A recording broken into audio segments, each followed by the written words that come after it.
Hi everyone, welcome to episode 3 of It's Cool with Jasmine Cool.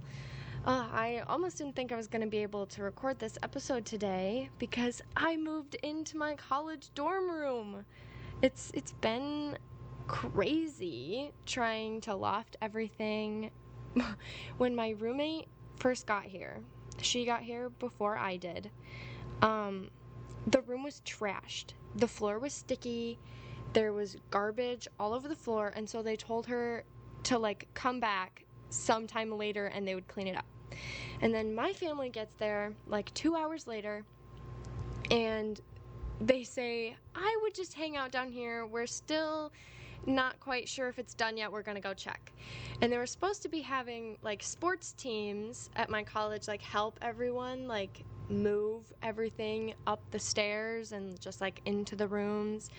And by the time they came down and told us that it was okay to move in, all of the sports team shift was done. The soccer team was supposed to help. Very pretty girls. But their shifts were done by the time we actually got to move in. So we had the fencing coach and a couple of CAs help. But it was fine. And then we had to finagle our way. It was like playing Tetris, trying to loft the beds and get everything into place. But we managed. Very thankful for my sports history at that point. I felt strong. Something very embarrassing happened, though, when I was taking my guitar out of the car. And the fencing coach asked me what I was playing, and I was confused. And so I said, guitar, because I had something else in my other hand, so I thought maybe he couldn't quite see it. And he goes, I got that part. I got through the guitar part. I was looking for the model.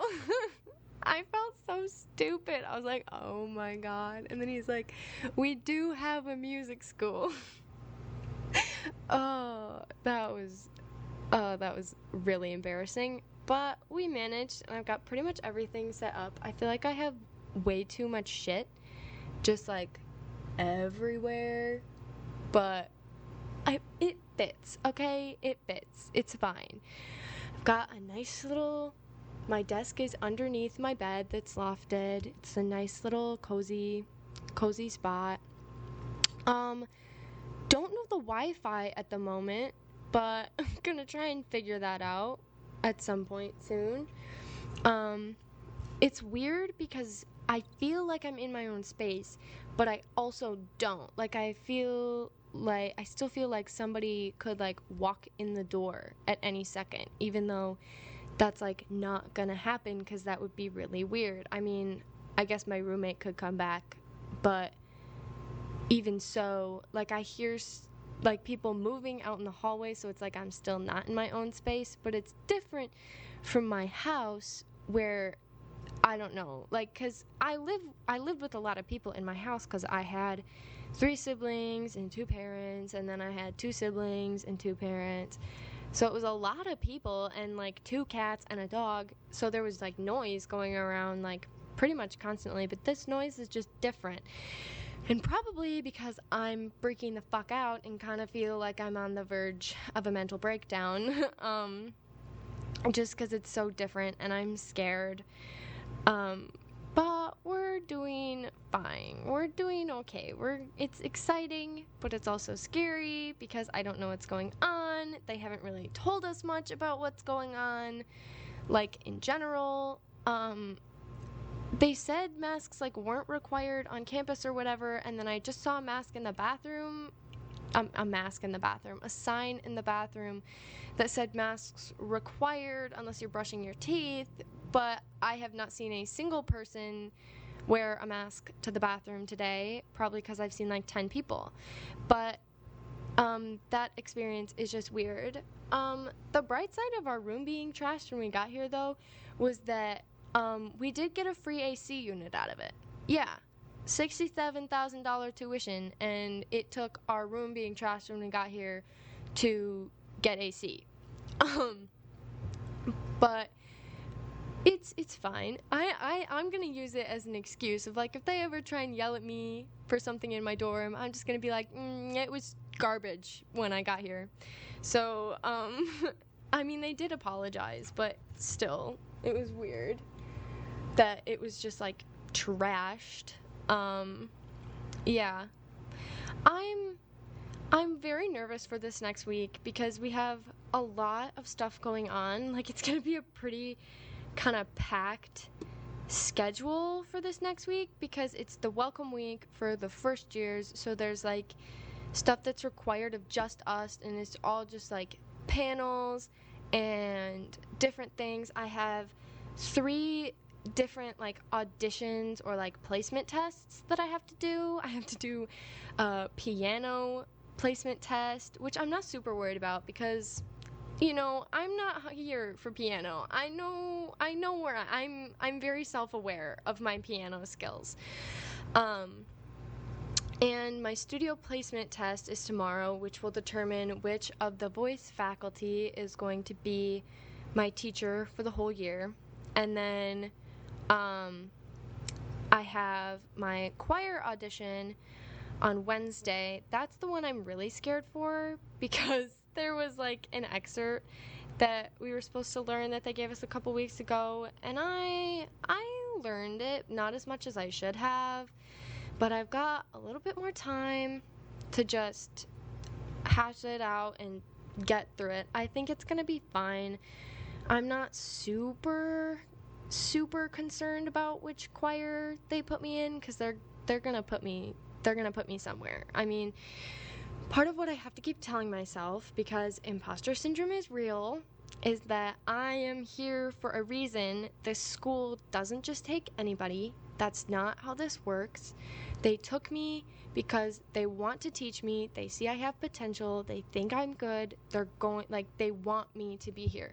Because that's something I always struggle with, is feeling like I'm wanted to be places. Even with like my friends and stuff, I need almost like somebody to explicitly tell me, like, we want you to be there, or I'm gonna feel like people don't want me there. That's what happens when your friends suck for like the entire formative years of your life. But I had my first doctor's appointment as an adult last week, which is a little weird. I was very nervous, and apparently my answers to the anxiety and depression screening finally got concerning enough that they have to ask me about it. So the doctor basically told me, just like, look for counseling at your school. She talked to me a little bit about medication, but the idea of medication scares me. I've never been on a medication in my entire life, so it would be something really new to me. And another part of my anxiety is feeling like I'm making my anxiety up and I don't really have anxiety. So I just feel like I don't need it because my anxiety's not that bad.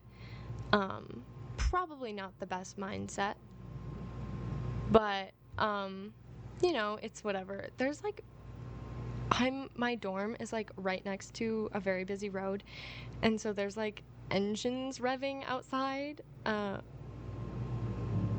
don't know if you can hear that, but quite weird.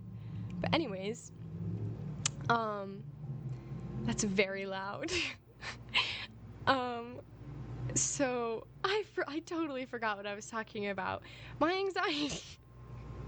Anyways, yeah, so the doctor asked me about it and just said to look into counseling.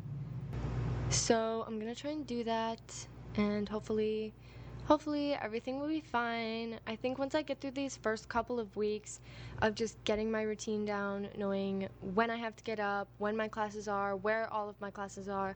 I'm very nervous about where my classes are because I haven't really walked around this campus a lot, so that's something I'm definitely going to have to do. And I will be doing it in these next couple of days because a lot of, like, I'll have to be doing that for the stuff that's required and whatever. Something that I really like about this school is that they really have an emphasis on community, which is really reassuring, and everybody just seems so nice. But they also scare me because they're my peers, and my peers scare me, because I feel like they're gonna hate me, even though that's not true. I'm gonna have to try and get over that, and just talk to them and talk to different people. It's gonna be pushing me out of my comfort zone, but I think I will get there. I'm gonna get there. I'm gonna make myself get there. But it's been interesting so far. Like, I felt like I was gonna throw up, like, all the way here, like, the whole car ride. I couldn't make myself do, like, anything, really. Like, I was just sitting there stewing in my anxiety. Like, I think I was so anxious, like, the only thing I could do was, like, sleep. And we had, like, McDonald's for breakfast at, like, the sketchiest McDonald's I've ever been to, which is saying a lot for a McDonald's, right? Like, you don't think you could mess up a McDonald's, but this one was, like, so sketchy. Like, they had signs by the registers that said you could only order at the kiosk, and then we ordered at the kiosk, and it said put in, like, a table number, like, from the stack on the side, and there were none of those. So my dad asked an employee, and they're like, oh, we can just take your order here. Actually, wait, no, just put a random number in. So we did, because whatever. And then when they were, like, pushing out the orders, they didn't really say our order number or anything. It was kind of weird. And then we went over, like, by the soft drinks, and there was, like, a big spill somewhere. Like, it was just, like, a spill, and it was so gross and all over the floor. And then because it was McDonald's, it made me feel like I was gonna throw up, because it's McDonald's, and I was already, like, basically having an anxiety attack, and then we had this McDonald's, and so it was not a great combination, and I did not feel great. But thankfully, the people here are very nice and made me feel a little bit better, but still not the best start to the morning to be basically having an hour-long anxiety attack and then eat McDonald's from a sketchy McDonald's. Had to plug in my laptop, and now I think I've lost my train of thought again. Let's see, I watched the Junior Baking Show this last week when I, like, between, like, working, like, when I didn't have work, like, my last day of work, and then, like, packing and everything, I actually had time to watch a TV show, and I watched the Junior Baking Show, which is the Great British Baking Show, except with kids like 10 to 15, which is a very, very wide age range. Like, 15 and 10 is a massive difference of, like, just brain functionality. I barely remember anything from when I was 10. Like, and I remember stuff from when I was 15 like it was, like, yesterday. Like, I feel like yesterday I was 15. That's, like, and you could definitely tell there was a massive difference between the teenagers and the 10-year-olds, because I think in the finals it ended up being, like, a 13, 14, 15, and then the 9-year-old that they left in there because they couldn't have it just be the teenagers. But it was both more entertaining and sadder than the normal Great British Baking Show, because they're kids, so it's, like, super funny, and they, like, it's hilarious because kids are funny. But then when the kids cry, it's not funny like it is when the adults cry, because they're kids. So it's kids crying, which is just sad. And then because it's, like, a competition where, like, the judges, like, give critiques, and especially, like, in the teenagers, it was like seeing myself on their faces, because something I strive for is the acceptance and approval from, like, authority figures in my life. Both of my parents are teachers, so I'm about as like teacher's pet as you could possibly get. I'm like literally a teacher's pet. So that's like a huge part of my anxiety, and to like see these kids, like the anxiety on their faces and as their super hard work is critiqued and judged, it was like heartbreaking, and I almost had to stop a couple times because it was making me anxiety spiral, because I felt like I knew exactly what those kids were feeling at that moment. I could put myself in their position and just feel every single emotion that was going on their faces. Like, it was like scary and kind of sad and just kind of made me want to cry. I almost cried when my parents left a couple hours ago. Maybe it was just an hour. No, it was a couple hours ago. Which I didn't think was gonna happen. And I didn't actually cry, but I almost did. And then I almost broke down, but I didn't. Instead, I made my picture wall, which I'm very proud of. I like it a lot. I like my picture wall. It's got just my favorite pictures of my friends, some favorite pictures that I've taken, just like, I don't know, random pictures of my dog, my family, my cats. It's very nice. I like the space that I've created for myself. I still feel like I almost need to have a mental breakdown later today, like after the hall meeting that I have in 50 minutes.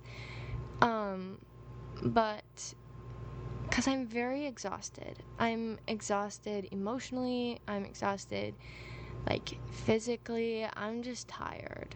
And I feel like I need to go cry. And I also need to figure out what the Wi-Fi password is so that I can upload this. But I also have to do, like, one more of their assigned training things on, like, inclusion and sexual harassment and whatever. And I need the Wi-Fi password for that. And I also need to review my song for my studio placement tomorrow. I need to figure out what the hell I'm gonna wear tomorrow, because I have my placement audition and my studio placement audition and my piano placement audition tomorrow. So I need to wear clothes that are like nice, but it's also supposed to be like really hot. Ugh. But I'm also probably gonna be walking. I don't know, and I need to figure out when I'm gonna get up tomorrow and what exactly. I need to talk to my roommate about what exactly we're doing tomorrow and like maybe the rest of the week. And it's also scary, but it's also exciting. I also don't have a keychain for my dorm key, so I have to try not to lose that. And the one problem with the way I set up my room is that if I can't plug my phone in and be in bed at the same time, because I've lofted my bed and my charger is really short. I mean, the problem could, of course, be solved by just buying a longer charger, but do I really want to do that? I can just charge my phone when I'm not on my bed, because I probably won't be sitting on my bed all the time, even though that's like what I did at my house. But like actually under my bed is like a better hangout spot because of the way I set it up. I've got like my tea and my snacks and books and my record player, which is the perfect distance away from my chair to like wear my headphones, so I don't have to like disturb my roommate if I want to listen to a record.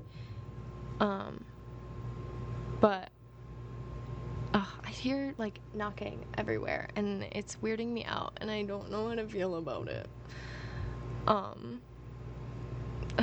It just makes me nervous. I'm also just really nervous right now. But yeah, that's been a little of my life right now. Just very, very scared. Very scared and excited. I feel like I've said that like 7 times now. I also have this like thing right next to my desk that is it's from AliExpress, and it's a picture of Phoebe Bridgers, Lorde, and Taylor Swift, and it says "Gaslight, Gatekeep, Girlbots." It's like one of my favorite parts about my room. It's so funny. Maybe I'll make it the cover art for this for this episode. It's so funny. But I feel like I have way too many things. I feel like I have way too much clothes. Although I did get most of my clothes in my tiny little wardrobe and drawers, except for my skirts and 2 sweatshirts. Which is very interesting combination of things to not have a spot. But they have like a spot right now, they're just not put away. And it looks like they could go there, but they don't. They don't like go there. But yeah. Oh, I'm reading I Kissed Shara Wheeler right now by Casey McQuiston because I loved Red, White, and Royal Blue, and I'm gay. So obviously I'm reading that book. But I don't know how to feel about it right now because I'm most of the way through and I'm trying to force myself to finish the end because I'm like so close. But I hate Shara Wheeler and I kind of hate the main character and it's throwing me around in circles. Which is both good writing, but it's also really annoying and makes me anxious. But that reminds me, the fan fiction I was like reading recently, it's like a big one, and it's like way more angst than normal, which does not help my mental situation. Because normally when I start one, I like have to finish it and I like plow through it. Except with this one, like last night, I was like so anxious. I had to like leave it and go read something else. And then I like came back to it a little bit this morning, but that probably wasn't a good idea because the angst is like, it hurts. Like I feel it in my chest when I'm reading, just in general. I will like feel the angst in my chest. I thought somebody knocked on my door. It really felt like somebody knocked on my door. But it was just like one knock that was like really quiet. Like if you're gonna knock on my door, knock on the door, okay? Like I don't need that paranoia of like thinking somebody's knocking on my door all the time. I also don't know when my roommate's coming back, so this may cut off fairly abruptly, because for some reason I'm like embarrassed to tell people about things that I'm doing, like this. Like if it's not successful, I feel like I can't tell people about it, or like if it's like, because if I'm proud of it and I'm putting work into it, but they're not impressed or they think it's stupid, I don't want to tell them. I don't want them to think it's stupid, and I don't want them to tell me that. And I think that also comes from my middle school trauma of like my middle school friends like thought everything that I thought was interesting was like really stupid. So like I don't like telling people about things I'm working on until I like trust that they're not gonna think I'm weird, or that they're not gonna think I'm like stupid, or that that's dumb, or like they're gonna think it's like not cool, or, and I know I shouldn't really care, but also like I have no other validation that this is like a successful thing. Like it's not a successful thing yet. I have like 6 listeners. So like my rate right now, those goddamn cars, of like people who start my podcast versus actually listening was like 12 to 6. It was like half of the people who started it actually listened to more than a minute, which is, it's really sad. Like, if you're gonna do that, guys, like, here's a hint, okay? If you start listening to a podcast, listen to at least a minute, okay? Because then it counts as a stream and not a start, which feels way better to see in the analytics. Speaking of which, those analytics can be kind of scary sometimes. Like, it's like I can see like the gender, which is 100% female right now, which I find hilarious but also quite fitting. And I can see like a bunch of other things that are like a little weird, but it's fine. I mean, I'm not like, I don't know anything that I could identify you by or anything really. I just know these like random small details that kind of seem weird. I got myself a really nice planner for this school year, and I'm hoping I'm gonna use it because it's very nice. It's got stickers. Yeah. I just now realized it's for like, it could go for like 3 years. No, it just goes to December of 2023. Sorry, I dropped my pen. But that'll last me like all the way through first term of next school year if I actually use it. I always like start using planners and then never actually continue using them, which is really weird. Oh, I'm very tired right now. You can probably tell my voice has gotten like more vocal fry the longer I've talked, which is really funny. In my stress baking last night, I made a batch of everything but the sink cookies. Jesus, these people need new mufflers. Which basically means it's like a basic recipe that's got like oatmeal, crushed cornflakes, and then you add chocolate chips, nuts, coconut, whatever you have in your fridge. They're also called dishpan cookies, and they just use like liquid oil, but they're very good. They're very good cookies, and I made like a massive batch of them, and now I have them in my dorm, and I feel like I have too many of them, and I don't know how to ask my roommate what exactly we're gonna share because she has like an actual fridge, and I don't. And I don't need to put the cookies in there, but like I would like her to like eat these cookies with me. But also like I don't know what the plan is for like what we're gonna share or not. Ugh.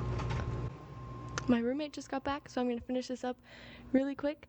Thank you all for listening if you stuck around this long. And my favorite song this week is Call Me When You're Lonely by Elena Castillo.